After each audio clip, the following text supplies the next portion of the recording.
Namaste. Welcome to today's episode of Stories Untold as Nritya Kathe with Deepti Parthasarathi. Today, we are going to see the story of Vedavati. Who was Vedavati? Let's find out. So, in Krita Yuga, there was a king named Kushadwaja and Queen Malati. They were blessed with a baby girl. As soon as she was born, the entire labor room was echoing with the sounds of the Vedas. And when she opened her small little eyes, she was named Vedavati. Now, since she was born with the sounds of Vedas, she was extremely knowledgeable and she had a lot of wisdom. So she gave up all the worldly pleasures and she started to meditate on Lord Narayana. Narayana was moved by her devotion and he asks, "What do you want?" She doesn't say anything. So he blesses her by saying that Lord Vishnu will be your husband after many births. But she's a little disappointed. So she starts to meditate again, now at the foothills of Gandhamala mountain. When she was meditating, the 10-headed Ravana comes to her place of stay. He's mesmerized by her beauty and he misbehaves with her. And since he misbehaves with her, she gets very angry and she curses him by saying that I will be the reason for your death. And she burns herself down because of her yogic energy. Now what happens to Vedavati next? She is again born as Sita to King Janaka in Treta Yuga for the second time. And we all know that Sita married Lord Rama. Lord Rama is another incarnation of Lord Vishnu himself. And whatever Narayana had blessed had become true. And hence the entire Ramayana happens. When they are in Vanavasa, Rama is sitting and thinking about something.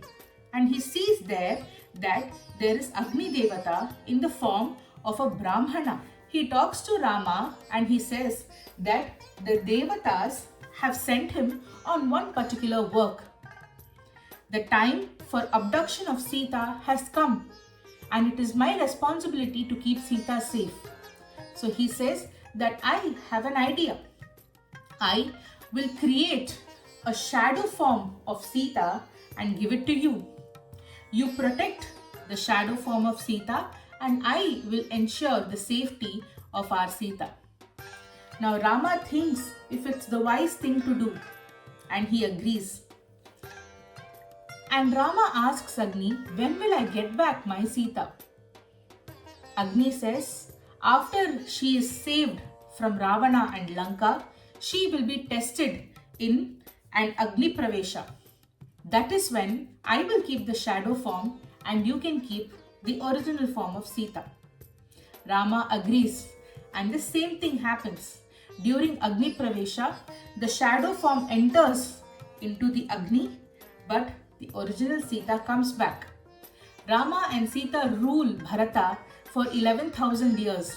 And since she was born as a ray of goddess Lakshmi, she becomes one with her.